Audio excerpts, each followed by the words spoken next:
I'll show you how to entice any female to pursue you. Hello and welcome back to our channel, Natural Psychology, where we delve into the intricate subject of masculinity and the authentic traits that define a true man. Today, I'm going to give you 5 rules, so beware. If you adhere to these guidelines, any woman will become focused on you. Use these guidelines with good intent and act like a real man. A girl's brain reflects that she is the price when she is placed on a pedestal and treated as such. As a result, she might begin to relax a little bit. I need not exert myself as much. I don't have to astutely impress him. I have options. And when she does that, she gradually loses interest in you. So, in this video, we'll discuss 5 rules on how to change your perspective so that she sees you as a priceless item in her life. Rule number 1. Belief. The first rule is a belief, and it's the steadfast conviction that you are, in fact, superior. And this is particularly difficult for many men because they believe that she is prettier than they are, more outgoing, or more attractive than they are. She has more friends than I do, and they're all thinking about these topics. Yet we've all encountered the person who doesn't really have much going for him. He isn't earning much money, he doesn't have the best appearance, and he is absolutely convinced that he is the price. What results from doing that then? When you put a really high price tag on yourself, women get into it. You start acting like that if you think you're the price. And I swear, ladies will start treating you differently than they ever have. You end up paying the price when they do that. It is extremely easy. Say the choice is between the chicken and the egg, but you have to begin with the firm conviction that I am the price. Rule number 2, stop chasing validation. The next step is to stop chasing validation. And by that, I mean a lack of validation.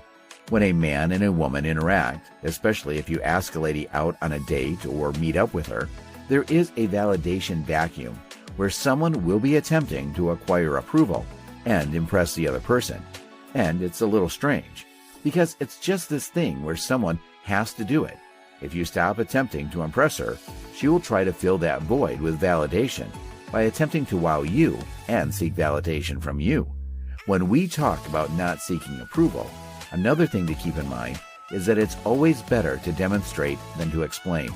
Therefore, if you consider many of the reasons why you would like to tell her that you did something, such as your trip to South America or your recent promotion at work, what you're really trying to do is demonstrate a quality you possess. Alternatively, you might be attempting to demonstrate to her that you are successful enough to do that. But the truth is that we tend to believe something more when we can verify it for ourselves. Hence, instead of telling her about your exploits, go on adventures with her. Likewise, rather of telling her that you are a leader at work, take her by the hand and suggest that you two go accomplish this. Together, set the tone. In keeping with the notion of not seeking approval, you should also avoid over-explaining oneself. We frequently have a tendency to try to rationalize things when someone else is the price and we want their approval. Hence, if we don't feel entirely at ease in our current position, we can try to explain it. And when you do that, you're attempting to impress the person and demonstrating to them how much you value their viewpoint. Hence, you should stop seeking validation, because if you do, she will start requesting it in an effort to fill the void. Rule number 3, be the decision maker. When you meet a lady, this is something that many guys find difficult to understand. And when you ask her out on a date, she starts to lose interest. And it's always because of the way he treats her, which is obviously the price in her eyes. A woman will leave you as soon as she realizes she is surprised. Many guys, however, are unaware of the fact that women think we're tired of ladies ghosting us and of them losing interest in us after a few dates. But here's the thing, women are equally tired of this. If you enter the situation and begin treating her like a princess, she will sense something is off. As a result, when I say be the decision maker, I mean that you should take her for granted. You simply approach her with the mentality of, I don't know what I want from her, and she's not significant to me, and let her know that. When no one treats her that way, something clicks in her head. What is the best way to put this into practice? How would you show this? We'll employ what I refer to as next level deep validation, and next-level deep curiosity, though. Thus, curiosity is the source of validation. Consider the scenario where you learn a woman you are speaking to is a lawyer. A guy's natural impulse was to try to win over a lady by impressing her or making her like him. "Oh my goodness, you're a lawyer," he'll exclaim. "That had to be so challenging." But the truth is that we don't know why she decided to become a lawyer. What if her family had assumed she would become a lawyer, and she wasn't actually planning to do that? So she no longer cares when you compliment her on how amazing a lawyer she is. As a substitute, I usually advise going deeper before validating and to be open to learning more. So you have to be like, "Oh, what made you decide to do that?" Then she might respond that, "I've always been interested in law." You're always going next level deep.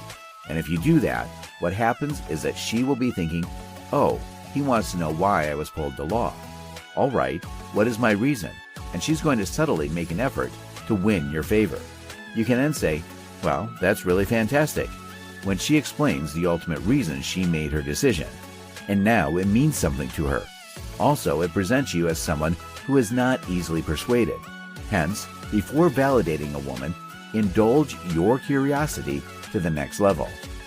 Rule number 4, asking for a favor. This one is fascinating since we often assume that in order to win a woman over, we must do her a favor. For instance, if she complains that her car is producing an odd noise, we might just respond by saying, "No problem, I will investigate it." But if you desire someone's approval, ask them for a favor. It makes no sense. Do it. There is a concept known as effort justification. This indicates that when we pursue anything, we want to think that we have a valid justification for doing so. She will therefore question why she is giving you a favor in her head as she is doing it. "I guess I like this man. Surely it's worthwhile, right?" It's an explanation for the effort. You don't have to take this too far. You don't need a girl to ask for favors from people, do you? And don't be scared to ask a woman for a favor in the beginning. Just be careful not to use the request as an excuse to hang out with her. She says, "You know, I'm good at yoga," which is a mistake we've all made. You ask, "Can you demonstrate how to accomplish it?" At that point, then she thinks, "Well, he's just using me," in a part of her brain. So instead, what you can ask is, "Can you make me a video on how to accomplish that?" Or perhaps you could just record yourself while making a video, because it seems more realistic now. And she's putting in work and she's sitting there with the camera going, "Why am I acting this way?" And she thinks like she likes you. It's strange, but true. Rule number 5, set and communicate standards. Set and communicate standards means when you go to the dentist, you will see some dentists asking you whether you want water when you visit them. "Sir?" Then, if you visit a different dentist, this dentist is like, "As you come in this door, there's a sign saying that if you're more than 5 minutes late, you'll need to reschedule the appointment." That's what the price the dentist chose for himself, since he defined standards and did so. Never let a lady ruin one of your meets. Let's say you decide to spend time with a woman. She expects you to join her for dinner. But what happened when you called her and asked, "Hey, want to grab dinner?" And all of a sudden she said, "You know, I'm kind of tired tonight, but why don't we have lunch together?" It's safe to say that's a downgrade. As a result, many guys believe that if they miss this chance, they might never see her again. So they say, "Oh, sure, I'll meet you for lunch." But the truth is that you want to express your standards. Don't allow her to make your meeting less important. You can say, "Why don't we just reschedule for a night you have free?" You may be thinking, "Well, I might lose my chance," at this point, but you've just made it clear to her that you're not that person who is always available. Hence, you must set and communicate standards since they are crucial. If you enjoyed this video, make sure to hit that like button and hit subscribe to stay up to date with all of our latest content. Thanks for tuning in, and we'll see you in the next video.